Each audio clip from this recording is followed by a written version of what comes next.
Well, here goes again.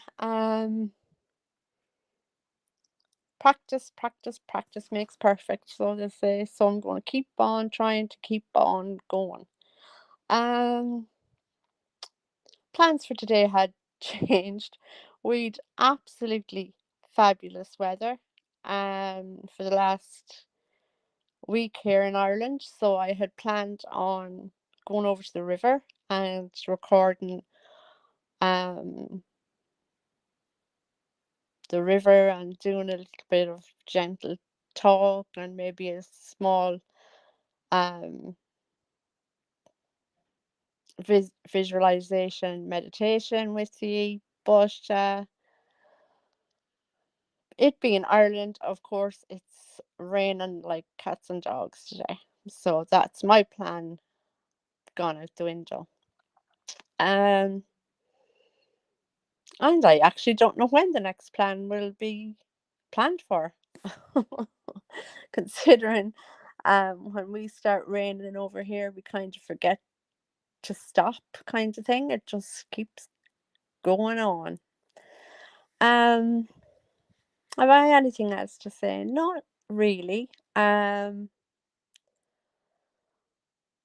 I want to do all of these meditations and exercise and getting out and telling everyone a bit of history for my own good as well as entertainment for everyone else because my mobility is pretty bad thanks to my illnesses and so I wanted to try and get walking a bit more, get out in nature myself, which the cards tell everybody else that they should do, and I'm a person not doing it herself, so I wanted to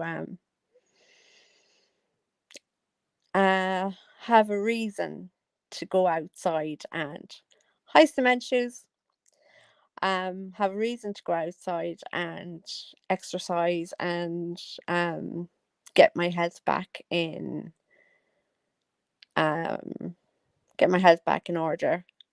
But of course it's lashing out. So um I'll do something inside in the house, but it's not the same as getting out in fresh air. Um so that's my other plans gone out the window. Um but I will be sorting it out and coming on to first of all let people who don't know much about Ireland or haven't been here very often, let everyone have a look around and see what the landscape is like and learn a bit of history and stuff like that. Raged that I wasn't able to stream yet. Your mobility is a bit abysmal. What's wrong with your cement shoes? If you don't mind me asking. That was kind of a very forward question. I'm very sorry about that. Sorry, excuse me for that. But if you would like to tell me, sorry. I only realized that, like, do you know, I'm terrible because sometimes I think it's like talking to people in the same room, yet you're talking to other people, and you might want to keep that secret. But anyway, um, yeah, to show people the landscape and um tell people about a bit of history because the road that I live on right now, it wasn't always this road. Well, it was. it, the road was always the road, but these houses weren't here. The nursing home just down at the end of the road wasn't here. The estate at the end of the road and the little apartments weren't there. It was actually the road down to the workhouse, and I'm sure a lot of people know what the workhouses were about in Ireland. I'm sure it's where people went.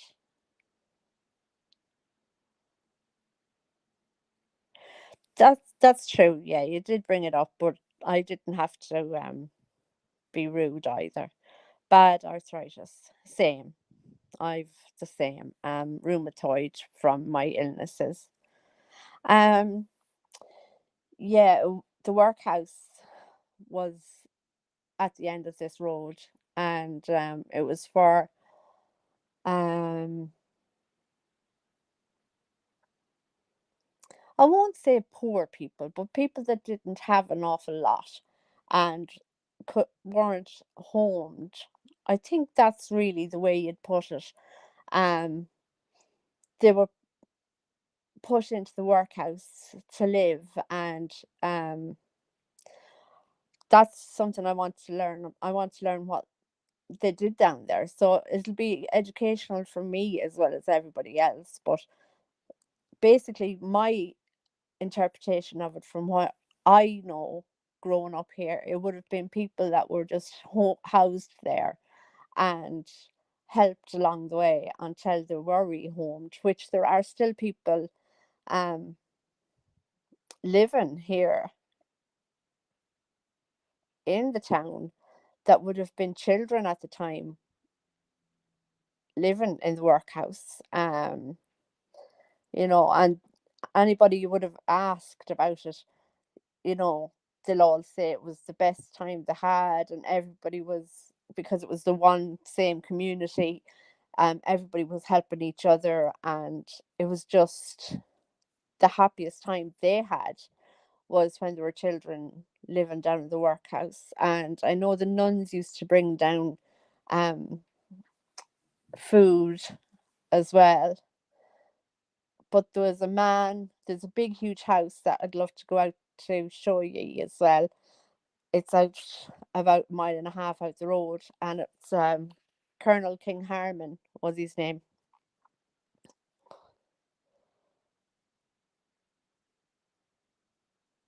Yes, we were commiserating. Yes, that's true. His name was Colonel King Harmon, and he that's actually really, really, really haunted house out in the middle of the woods, and the woods are haunted. I saw him as a child, um, but I'll get okay. It's only a small story, so I'll just say it and then I'll get back to. This wasn't even meant to be a haunted house story time. uh, anyway, I go off on tangents. But anyway, Colonel King Harmon, um, Newcastle House. They owned it for a while, and he was very rich. He actually was um a British that came over to Ireland during all the wars and everything, the civil wars between Ireland and England, and back hundreds of years ago. But he would have come over. I'm not sure of what date. As I said, I will get back. I will get into the history, and I will learn more about the history as well as teaching the history. But he would have had his horsemen um bring food and any leftovers or any game that was caught on his land, and he would have sent it into the workhouse as well for the people. He was very kind. Where all the other I won't say all the other British, but a lot of the British just came here to um take ownership of land and the big houses and stuff like that. He actually came here. He got the big house, Newcastle House in Ballymun, and he was very kind. He helped the town a lot and sent in the food to the workhouse. But when I saw him, we were coming home those roads. There's hold on. There's one, two, three, four. There's four roads leading to the forest in which Newcastle House lives on, and but we were taking the road into myself, my mother, and my sister were taking the road in to Ballymatton into the town, and Mummy just looked out the window and she said, "What's that?" And it was a man on a horse, and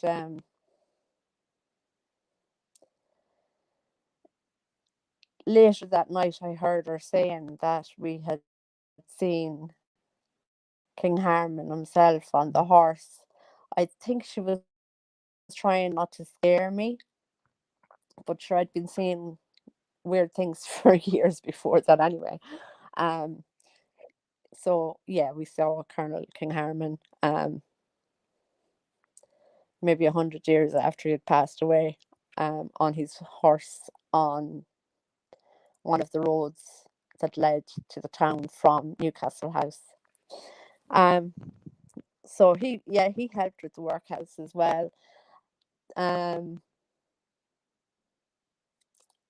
then as a teenager, I'd walk down here. An awful lot of people wouldn't walk down this road years ago because it's so haunted, and from the deaths that happened in the workhouse while it was running, because it was being ran for years and years, and nobody, like, I'd say maybe 99.9% of the people of the town would not walk down this road, but I would be the 1% that did, and I'd even take the kids for a walk in the buggy, thinking I would love to walk down here, live down here, because it's so quiet and peaceful, and it's just,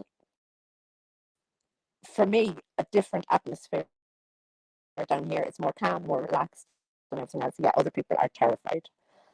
But since it's got built up with two estates and the nursing home, and the nursing home has individual homes laid out on its grounds for people that only need low care. So they just go back over and back to the nursing home for their breakfast, lunch, and dinner, but they have their own homes to live in, off the nursing home hospital atmosphere. So since then, people haven't been as scared, but by God, they would not go down this road years ago. Um, so that was one of the histories I was going to try and learn dates of. I've given you a background history of it, but I wanted to learn dates around it, and show you where, just across the road from me, there's uh, the seating area and park, a kids play park, but there's a seating area and a parking area just off that where people. Oh, I wonder why that is. I wonder, is it because I was sitting crooked? That could have been why. And kind of going off on the stories on myself. That could be why. Um, yeah, the parking area just across the road if people are going, because this is the main. It's a town that's kind of between all towns, if that makes sense. You can get to Galway, Dublin, and you can go up the north, you can go down the south through this town. So usually if people are traveling, they'll come in and they'll park there, and they'll have their picnic, or they'll have something to eat, a break along the way. And you know, so there's a parking area there, but there's also seating. And the plan today was just to go over there and sit at the seating, and let you see the beautiful river that's just across the road from me. But of course, the rain started. Um, and now we don't know when it'll stop. You know, years ago, I don't know if any of you have watched um, Angela's Ashes, about Ireland back in the, oh, what would it have been? Maybe 50s, 60s. Excuse me. And a great film depicting what Ireland was like, and when the fathers would have emigrated to England or to America, and that to send home money to the mothers and the kids, and sometimes they kind of forgot because men back then were there's a lot of addictions because of poverty and all sorts of problems that would have been in Ireland back then. So they would have had mostly alcohol addictions. So Angela's Ashes depicted that very well, but the amount of rain in the movie was atrocious. It was crazy. And I don't know how many people would have said to me, you know, after watching it, but sure, Ireland doesn't rain that much. And I was like, yeah, it kind of does. We only have, like, we had a whole week last week of sunshine, and the weather was in the teens. And I was like, I really hope this isn't our summer, because sometimes we have our summer March, April, and then the rest of the summer is cats and dogs, the rest until, you know, until it's actually winter time and we're due rain. So I there's a joke, a meme that goes around every so often. It'll probably start around June. Um, the weather in Ireland is just like the winter. The summers in Ireland is just like the winter. The only difference is your rain is warm. And it is actually so true, because it, oh, rains so much. So I do hope to get out and about and bring everyone on walking trips and seeing things and haunted houses and all that sort of stuff for them and for myself, to try and get my mobility back a little bit, or at least some sort of a bit. Um, Also, another reason I would love to do this is because there's so many um, people of my age, a lot of people from my age, that I would have went to school with.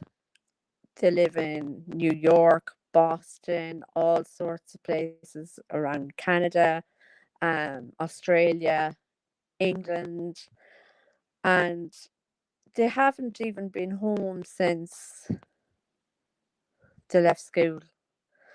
And I'm thinking of one young lad, especially, um,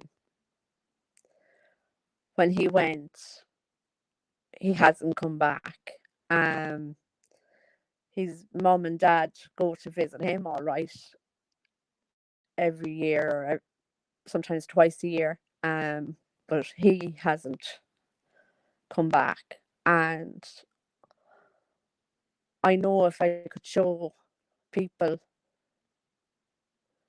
a bit of where they came from and where they're missing, and, you know, this guy, his mother sends him the local newspaper every week even, and he's always on the phone for to hear the news. And,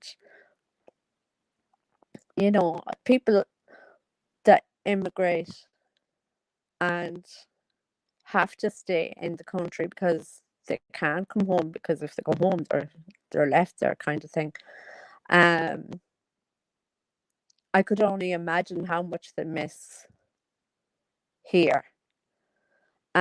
Because when I go on holidays, and it's usually a fortnight, 2 weeks, um, there's a water tower here in Ballyma, in the top of the town, and as soon as, it doesn't matter how long your flight was, how long the trip from Dublin to where you live is. It doesn't matter anything like that. As soon as you see the water tower, it's like, oh God, thank God I'm home. you know. So I could just imagine how much people would appreciate seeing the place where they grew up, and you know, going up the town and showing the places in the town, because so much has changed as well. Shops have changed, they've changed hands. Some shops have changed into cafes, and a library changed into a community centre. Um, a factory that made shirts and suits for men, um, then turned into a creche. And now I don't know what they're doing down there now. Even myself, I don't know what's happening down there. Um, so much has changed. Um, so I know, you know, the reminiscing of the different places, I know people would appreciate that, because if I was away from home, I'd appreciate it. I'd probably be watching the YouTube channel and crying if it was me, you know, longing for home and just seeing everybody. And because people have passed away, you know,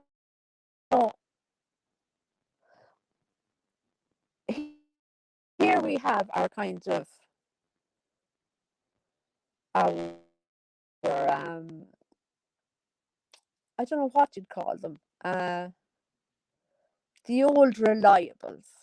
That'd be the best way of putting it. And when I was a child, there would have been the old reliables, an elderly age, but you were sure to see them at least once a day in your life. And, you know, there'd be, hello, how are you? How's it going? How's this and that? And how's school going? And, you know, full of the chat. And they've passed on. And then the next generation of the old reliables that um come up, and you know, you'd be aware of these people every day, and you know, the chat and the banter. And so many people have passed on. I'm actually getting to the vintage now. Even though I'm only 47, 46. Why do I keep saying I keep telling people I'm older than I am. But anyway, um yeah, around my 47. I don't know. I think I could be. But anyway, um so I'm kind of starting to come to the vintage of the old reliables, even though I never thought as a child I would be one of them, you know. But I do find myself when I'm going up to town, how's it going? How are you? And you know, it's a small town, but it could take you half an hour to get up as far as the shops, like, because you're stopping and starting so often to see how people are getting on. Um, and I know that's missed, because when I'm on holidays for 2 weeks, that's missed. The first thing my family, I'm not sure if it's done by every family, I know my family, and I nearly put 100% on every Irish family. The first thing they do when they get to the apartments or the hotel when they're on holidays is, even when you're not on holidays, even if you only go down the country for the night, the first thing you do is ring home to see if everyone is all right. Um, and it's constant texting over and back, making sure everything's okay. So you might as well be at home. But as soon as you get to that water tower, you can just relax. You're back home with all the things that you're used to, and familiar faces, and the whole lot. So I would love to be able to do that and uh, show the places that are you can eat here. Um, some of the lads that would have moved on have nephews and nieces that actually own places here, and they'd probably love to see the establishment, even though they've seen it before through the family pictures. You know, um, it's different to see it through someone else's eyes. You know, your sister or brother are showing you their daughter's hairdresser, say, is going to be seen through family eyes, but for somebody else to say that it's a great place to go and they'll give you a cup of coffee and grand chat, and, you know, um, it's different to see it from someone else's eyes. And then there's so much history in Athlone as well, and the Shannon is beautiful. And at night time, in the evening time, there's so many bars and restaurants just on Athlone Bridge looking over the Shannon. Um, I'd love to do that as well and show everybody what the Shannon's like and the history behind it and the Athlone Barracks and Athlone Castle. There's so many places just even just around me that I visit nearly every week. Um, that I'd love to just show people and have people enjoy, enjoy, and that's all I wanted to do and get exercise myself, try and lose weight and get my diabetes sorted and my mobility. So I am sorry that it's raining today. Hope it won't be tomorrow, but we're actually due snow tomorrow, even though it was 19 degrees yesterday. We're due snow tomorrow. So, Ali and Cement Shoes, thank you for being here to the end. I doubt there'll be anybody else, so